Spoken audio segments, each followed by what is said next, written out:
Welcome back if you've already been tuning in to some of the fabulous sessions in the A4Q Testing Summit edition 2024. I'm delighted to have with me Gitte Ottosen, who's based in Denmark, and she is with a company called Key to Quality. She's going to talk to us about roles, test manager, orchestrator, or quality coach. Gitte, I'm going to hand straight over to you. Sit back, everybody, and enjoy. Thank you very much, Debbie. And thank you for tuning into this presentation. Who am I to talk today? As Debbie already mentioned, my name is Gitte. I've been working in testing for 29 years by now and have had many different roles over the years as a tester, test architect, test manager, quality coach in the later years, and been working with many different kinds of organizations. So some practical background, and also, of course, I'm a trainer in both ISTQB, TMAP, and other tailored training, amongst other quality coaching. So that's sort of my background for this. But what's the background for the presentation? Back when we started talking about Agile, we had presentations in conferences saying, is this the death of the tester? As it turned out, no, it's not. It's just a changing role. It's not a role that disappears. And now in the later years, I've noticed that the roles of test manager is changing quite a bit as well. If I look in job posting and look at what people are called, so what their titles are, there are many different titles nowadays, going from test lead to quality enabler, QA manager, quality orchestrator, of course, the quality coach, and test manager, many different roles, many different titles. And it's getting difficult to figure out, so who's who and what are you doing when you have a title like that?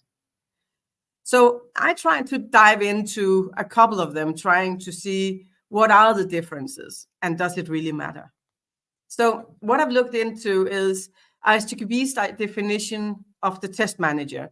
They define it as the test manager is tasked with the overall responsibilities for the test process and successful leadership of the test activities. On the other hand, the newest book from TMAP, they define a new role called the end-to-end quality orchestrator. And the role for her is the person responsible for organizing end-to-end quality across multiple teams. And then we have the quality coach. When I talk about quality coaching, I very much lean towards the definitions and the work of Anne-Marie Sherrod. She has given it a lot of thought and has a lot of materials available for new and inspired quality coaches. She has a definition that says that a quality coach guides, supports, and rallies a team to collectively own and improve quality through facilitation, education, experimentation, and visualization. So someone who's a passionate advocate for quality. So those are the three roles that I've chosen to look into, to do a bit of a comparison to see what's happening out there, what are the differences. So in ISTQB Foundation, and I know there's a newer version than this one, but in this, in Foundation, there's a definition of the test manager. And it's very much a classical test manager, someone who defines test policy, test strategies, who plans the activities for a project or a program in terms of planning the different test phases, ensuring we have the right resources, the right skills, that the test environment is up and running and everything.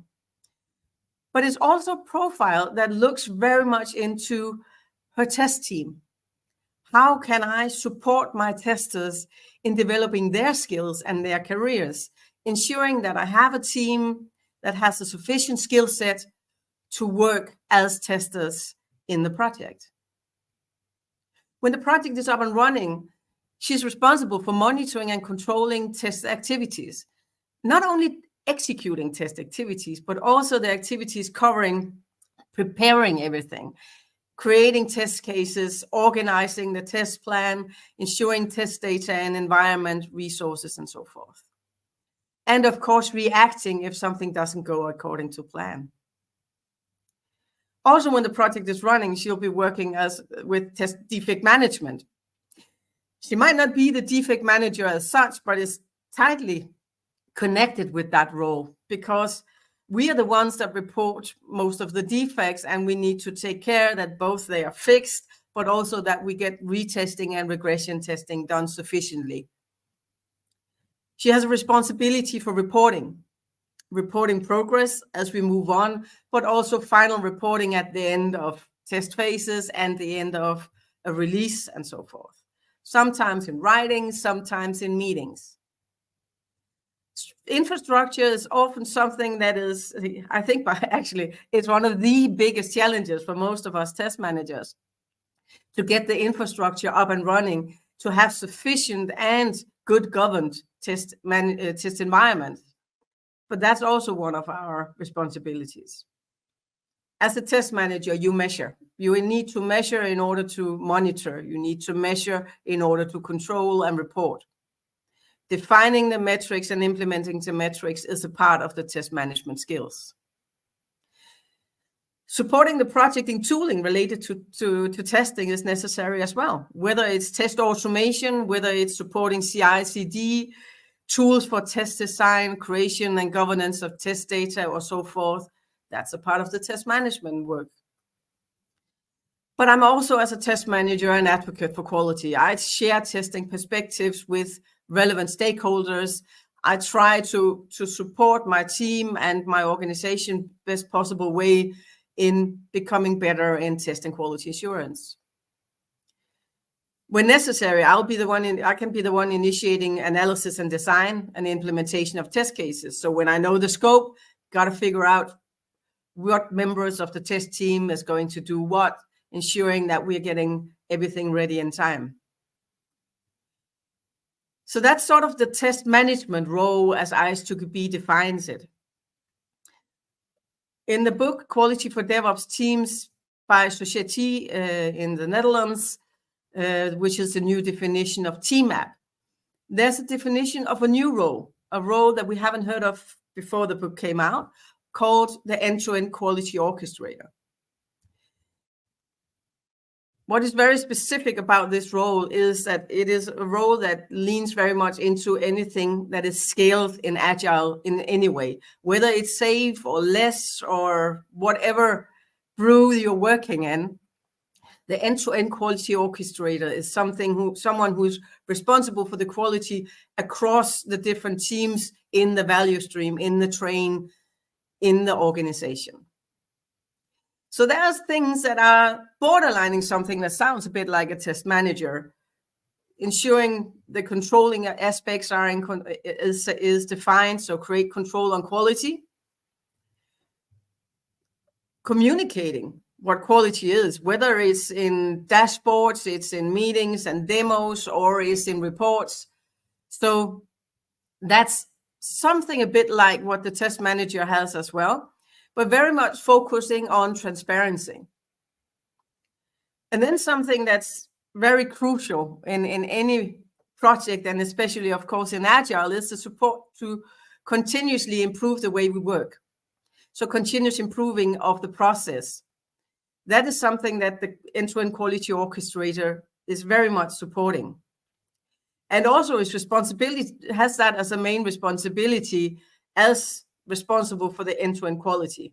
So all aspects of testing, she is responsible for the continuous improvement. Very often when we see, for example, safe implementation, the individual teams will be involved in testing their features, but they will test very much in isolation, focusing on their work only. The end-to-end quality orchestrator has responsibility for organizing end-to-end testing across the teams, ensuring that business processes works as a whole, over platforms, over the different aspects of the process. So supporting the value stream as a whole.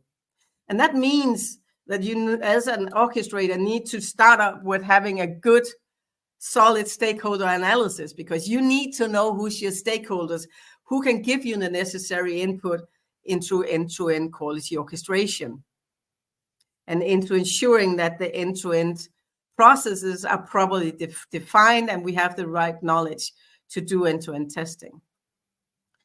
Because of that, we have a virtual team consisting of members of all the different Agile teams and the end-to-end quality orchestrator as the PO of that team, where they have a backlog working on both the end-to-end testing, but also the different improvement activities.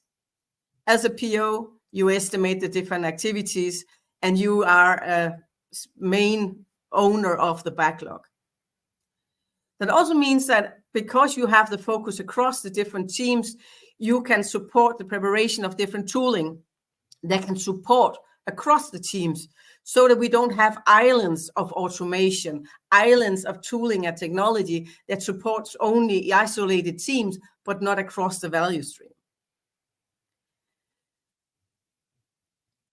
Whenever you work in some kind of scaling where different teams are working on different features but going together for a release, you need to organize some alignment on features across the teams. That's one of the biggest challenges from a testing perspective, for example, in SAFe, is to focus on features that have effects across teams, ensuring that we do system integration testing and do testing across teams to see the solution as a whole.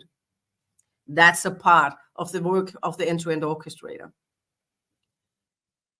So main focus here is looking at the scope, focusing on quality end-to-end, focusing on improvement end-to-end.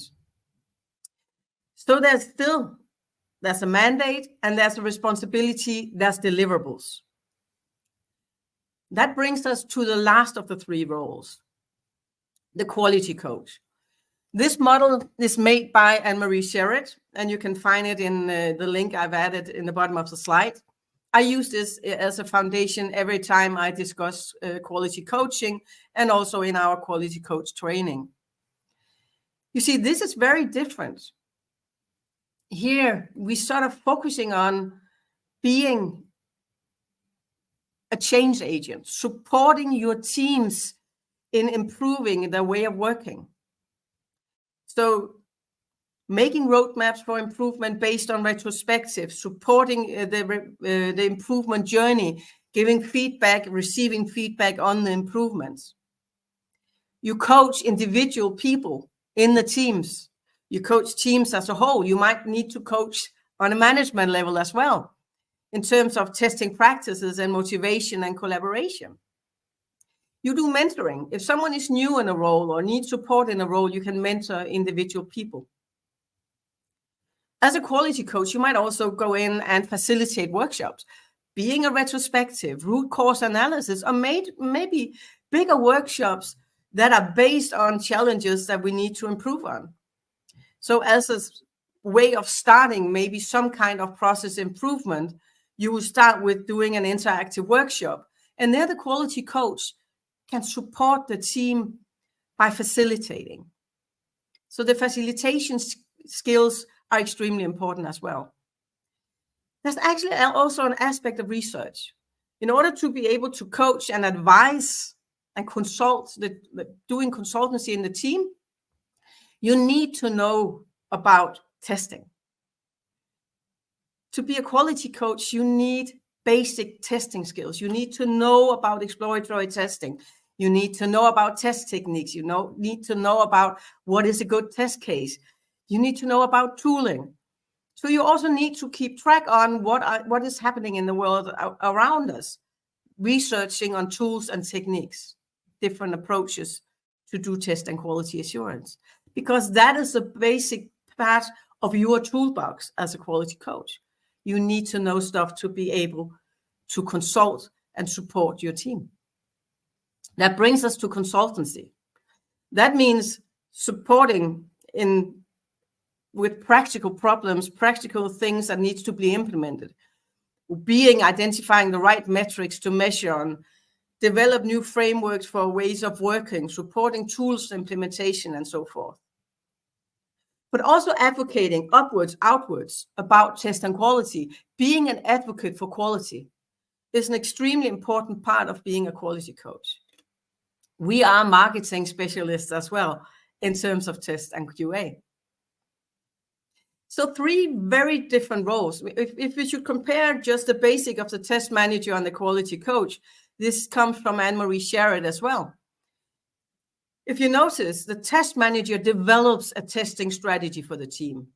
She's responsible for not only for facilitating that it happens, but very often in classical organization, she will be the one developing the test strategy.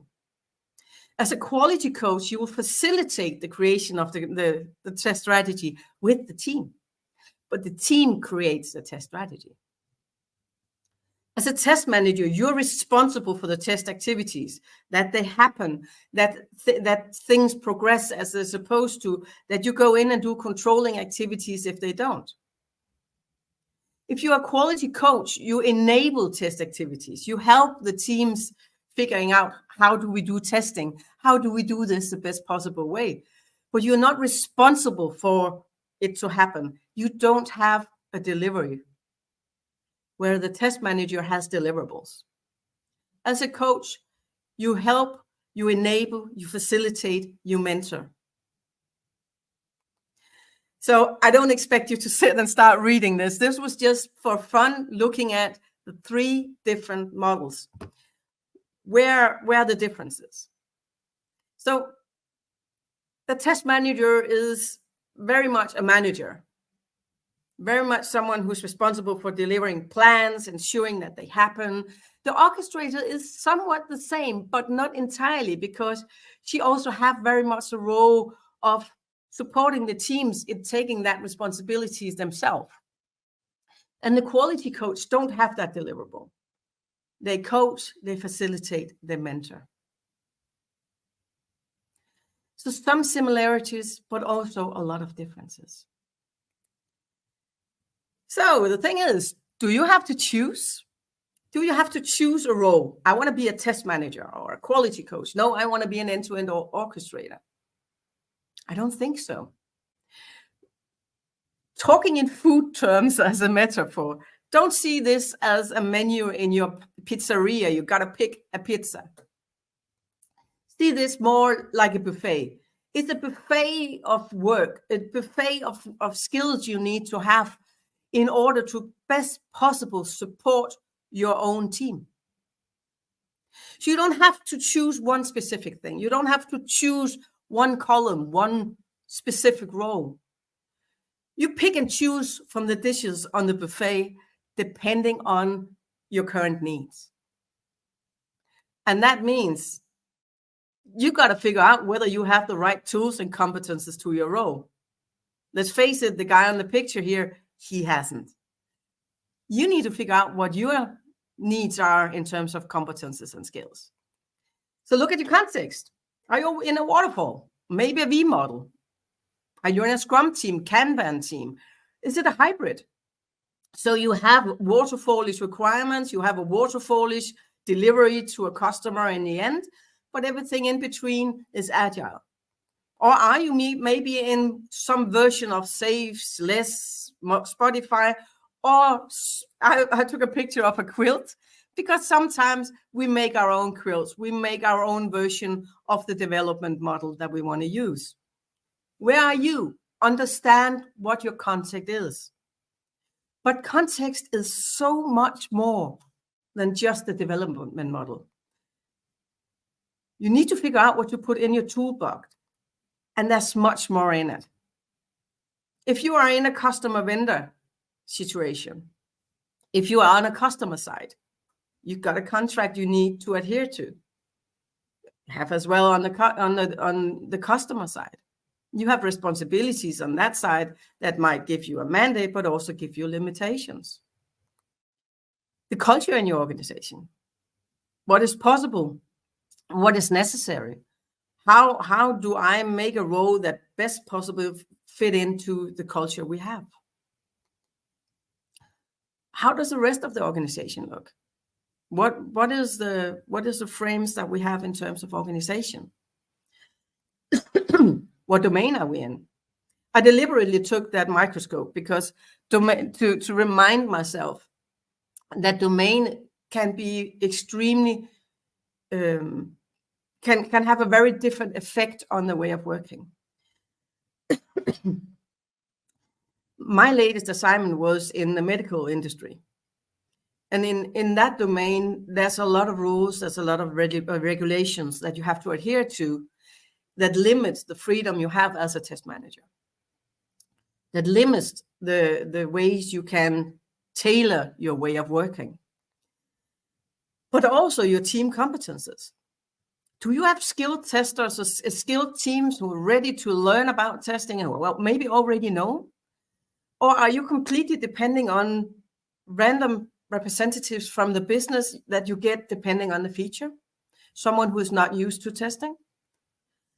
That would affect your abilities for change, but also your work, because you will need different approaches depending on what the competences are of your team. And that comes the regulations. As I said, in the medical industry, there's a standard. Sorry for a second. There's a standard called GAMP5 because they're working with medication.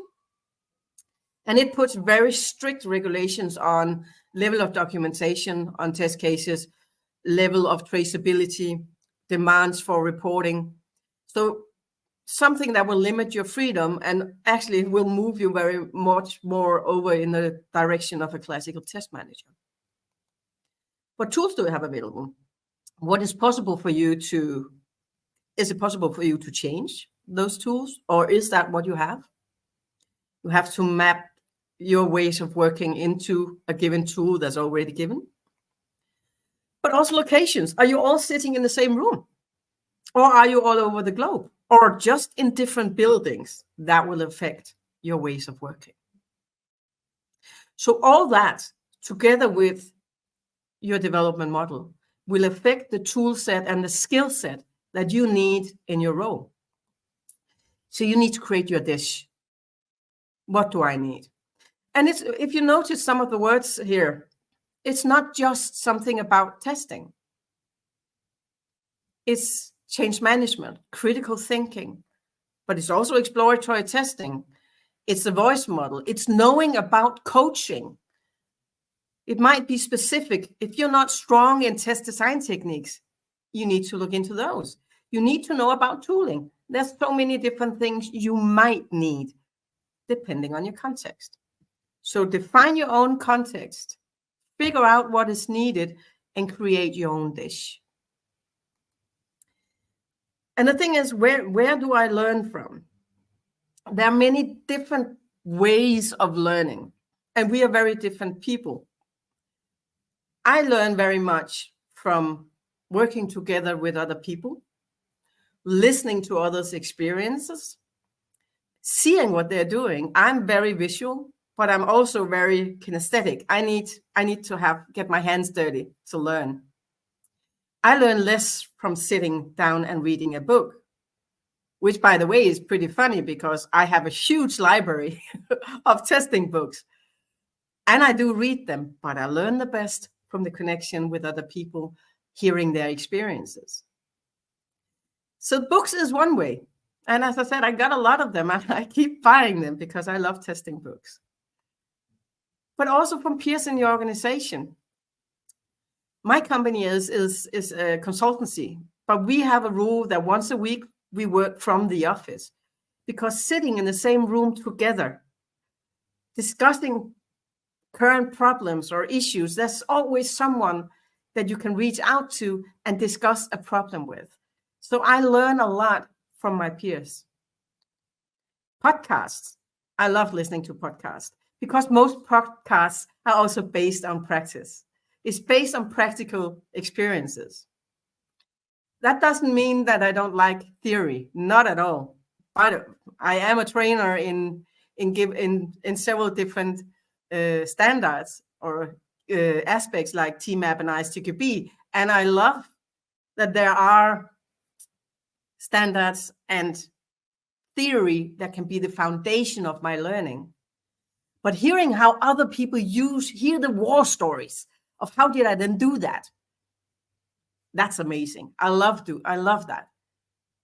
So that's why I love listening to podcasts. Conferences, same thing. We're just in the same room, or at least in the same web session as you are right now. A conference is an amazing place to learn because people come from different countries, come from different domains, come with different experiences, have different approaches. So that's an amazing place to learn. YouTube. The big thing with YouTube is there's a lot of stuff on YouTube. And the challenge is it's not all good. You got to figure out what is good and what is bad and make your own library of YouTube stuff that makes sense to you. Web pages, blogs, webinars, articles. I'm a regular visitor to Anne-Marie Sherritt's website because I get so much inspiration for the quality coaching there. But I'm also very much a visitor to tmap.net because that's where I get a lot of the stuff when I do TMAP trainings and when I talk about quality orchestration, when I'm out as a quality orchestrator. Networks, knowledge networks are amazing. If you can create communities of practice, that's a really good place. And training. There's a lot of good training out there. And I know there's a lot of religion when it comes to ISTQB and TMAP, whether you like it or not. But that's just two different ways of learning. Then there is rapid software testing, or there's other tailored training. Figure out what's your interest. Don't let yourself be limited by what is the right religion, what is the right practice. Learn from it all. Because you need to create your own toolbox that is yours, your personal box of competences and skills that can help you. And you have to look in all directions to learn. They're not just one school. I think it was Julia Gardner who said that she was a member of the School of Schools. I like that term. Learn from them all. So you got to figure out, how do I learn sufficiently to fill out the role that I have in my organization? This is just a couple of the things that are inspiring me. I have there's some podcasts, some books, some web pages, and this is just what came out on the top of my head. There's so much more out there. So I might have forgotten a link or 10. Put good links in the chat if you have ideas that can inspire others. I would love to get new inspiration and new places to go and visit. So by all means, put it in the chat for all of us to see. But that was what I had for you. I hope that had given you some inspiration to stop and have a look at what is my role today. What do I need to become better in the role I have? And is it the right role I have? Should that one change? Should we have a discussion in our organization to figure out what the right role is? Thank you very much. Thank you for that so much, Gitte, both inspiration and insight. And I hope it's given people some real good food for thought about titles and job roles, and also building that toolkit. I really personally enjoyed listening to your discussion about learning, and something which I think is really important to all of us. Hopefully we've got some questions for you, Gitte. Okay, does the title matter at all? What's in a title, Gitte? Yeah, I think it does. I mean, you could say that inside the team, if you are inside a team and everybody knows what you're doing, then it doesn't really matter. But the thing is, we are not just moving inside a small circle of people. So when you are working across teams and you're going to advocate out in the organization, you need to have a title that sort of illustrates what are you doing? What is your role? So your role and your title should match somehow. I don't really care what my title is, as long as it matches what I'm doing. Yes. So it's not important that it has to be one fancy title at all. It just should illustrate what I'm doing. Then I'm happy. Mm-hmm. And communicating titles, Gitte, so how do you make sure that other people in the team are understanding that your role and what that title might mean to them? How do we make sure that communication is happening? Oh yeah, that's the good one. I mean, especially if you have been in the team all the time as one role and moving to another, I think you have to do it explicitly. Mm-hmm. Not just put a new signature on your mail saying, okay, now I'm a quality coach instead of a test manager. It should be a part of a stand-up or a status meeting or someone saying, okay, my role in the team has changed. Yes. Now, for moving forward, I will be working as a quality coach across the teams. This means that I will no longer be responsible for the deliverables, but I will be. So I think you should call it out explicitly so that people understand what the title means, especially if it's a title that's never been used before in your organization. Yes. I mean, I have a colleague who had a title called Quality Enabler, and I was like, what? What's quality enabler? So if you make new but as he explained it to me, it made sense. So it's not enough just to put a new signature, and you have to put some words in. What is that role? It goes back to what you were saying earlier about context, doesn't it? Making sure the context is right.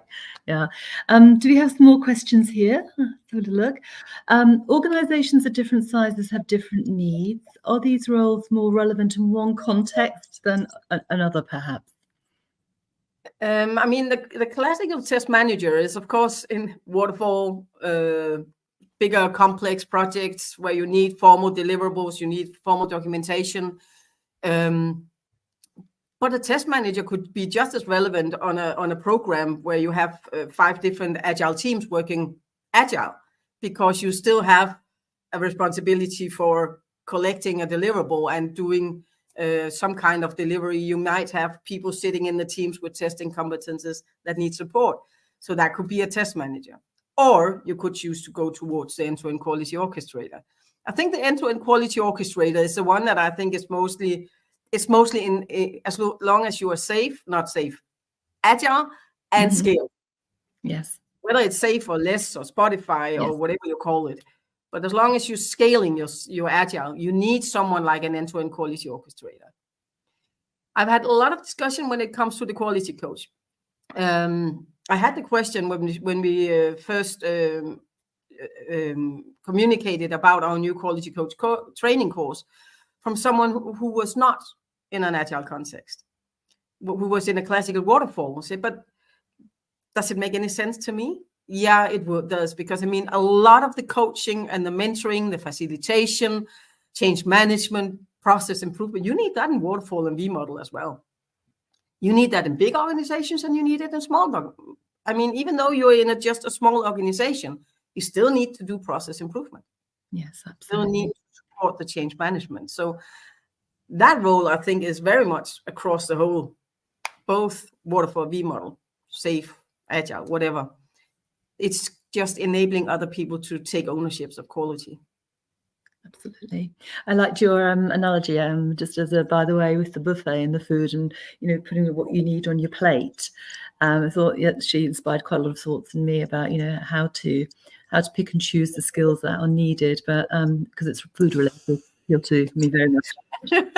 Yeah, but also because, I mean, that are not two contexts that are the same. Yes. Making a list and say you got to do this or you got to do this. That doesn't make sense, because there's not two people who are working in the same context, so they need to tailor somehow. Yeah, and then food is just a pleasant way of describing it. Very, very, very much my kind of analogy. Kenza, do we have anything else there? Oh, here we go. Does being a people manager affect the role of test leader quality coach? Oh, that's a good one. Because I have had some very strong discussions around this over the years. Back before I became a consultant, I was a program test manager and we had the discussion about people management. But the thing is, I have 100% hard disk space up here. 100% of focus I can deliver. If I'm a test manager, 100%, then I can give it my all. If I'm a people manager and a test manager, then I have to divide the plate. I have to divide my hard disk, right? A part for the people management and a part for test management. And personally, I just prefer to use my entire hard disk space to work with testing. I've seen test managers becoming people managers, and the more people they got in the team, the less focus they had on the testing. Something will suffer when the team goes big. Either you are people management or you're test management. So as long as you only have a few, you might be able to be a test manager and a people manager. But being a people manager of 10, 15 people, which I have seen and more, and at the same time being responsible for setting a test strategy, supporting a large program in implementing that strategy, supporting the whole all the activities in the program, that's not doable. That's my claim. There might be a superwoman or superman out there who can do it. I at least can't. And I won't risk compromising any of the two roles. So I took the choice at an early point that I do not want people management. Also because I don't think I would be a very good people manager. That's another part of it. When it comes to the quality coach, I'm a little bit the same, but that's more because you can use, as a people manager, you can use coaching techniques, and you do. I would assume you as a manager would do that. But doing close coaching with individuals, being a people manager at the same time, I'm not entirely sure I would be comfortable with on either side of the table, actually. But again, I think just as with the dish, I think it depends very much on the person. I think you've got to figure out what works for you and be very much aware that you have 100% focus you can deliver. Does this go back somewhat to the context of the organization as well, Gitte?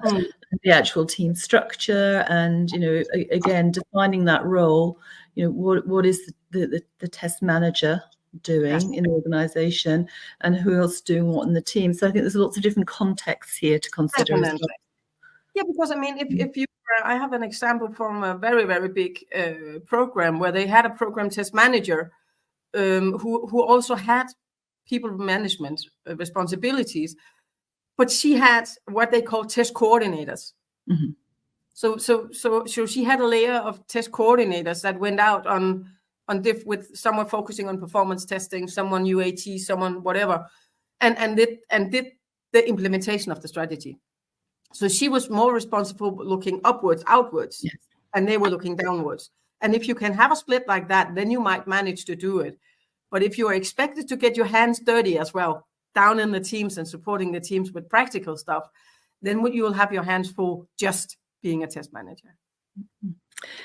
I think we've come to the end of the session, and I know that will trigger some good debate, and I know people have some views, so please pop it into the chat.